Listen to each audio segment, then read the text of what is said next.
Namaste children. Now we are going to discuss the concept of the crystallization. What is meant by crystallization? The crystallization is also one of the process of the separating the metals. So let's see the definition of the crystallization. The substances which have the well-defined geometrical arrangement of their particles are repeating pattern known as crystalline substances. What is that? The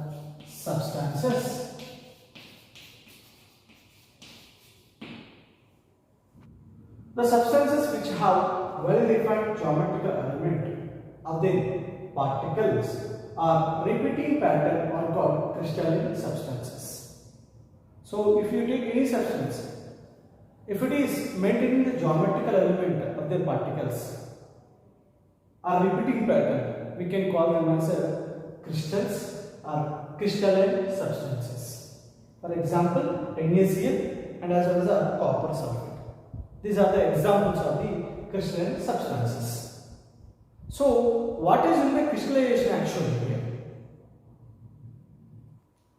Crystallization is the process of cooling a hot concentrated solution of a substance to obtain the crystals of a pure compound.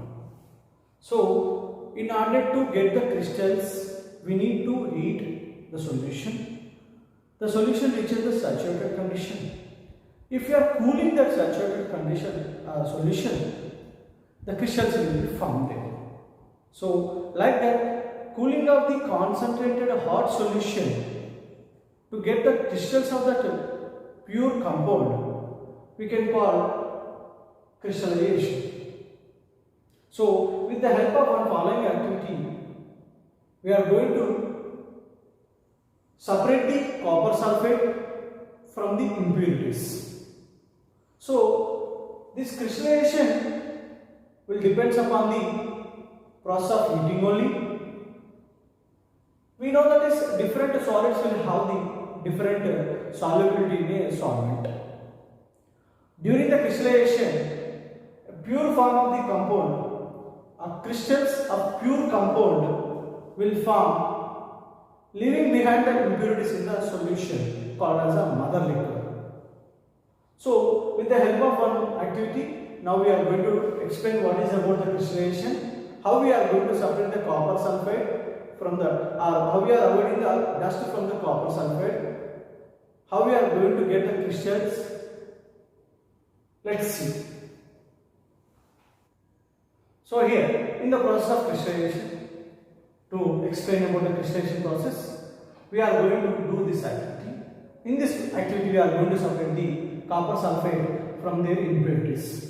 So what is the aim here? To obtain the pure copper sulfate from the impure sample to the crystallization. So we are going to get the pure copper sulfate from the impure sample through the crystallization process. What are the materials required?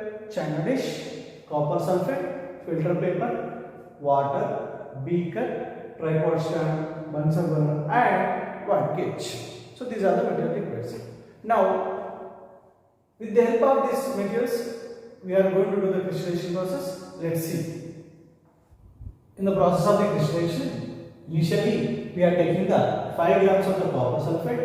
I am adding this copper sulfate with some amount of water. Later, I am doing the filtration to figure out some impurities from this mixture. I am taking this china dish onto a beaker and I am placing this beaker onto the wire gauge with the help of the tripod stand. A Bunsen burner is there. So while heating with the help of the Bunsen burner, the water gets heated and it starts evaporating. When this starting evaporating, the copper sulfate and water solution also starts evaporates. Then it will become as a saturated solution. After some time, take it out this china dish and let it be cool by placing a filter paper on it. Then we can find out the crystals inside of the solution.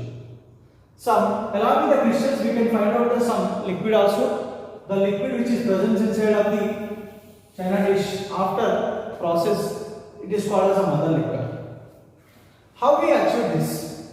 By giving the heat, the copper sulfate and water solution came into the saturated solution or reached to the saturated position. By cooling down of the saturated solution, we can find out the crystals here. Means the solubility of the substances will be decreases. That's why the copper sulfate is not able to dissolve inside of the water and it is formed as a crystals. So like this, we can obtain the crystals of the copper sulfate from the liquid. So this is the procedure of the crystallization. So these are the application of the crystallization. We can obtain the salt from the seawater. By doing of the crystallization process, we can obtain the salt from the seawater. And as well as we can obtain the pure oil or nitrate, and we can call as a potassium nitrate also from the impurities. So these are the applications of the crystallization.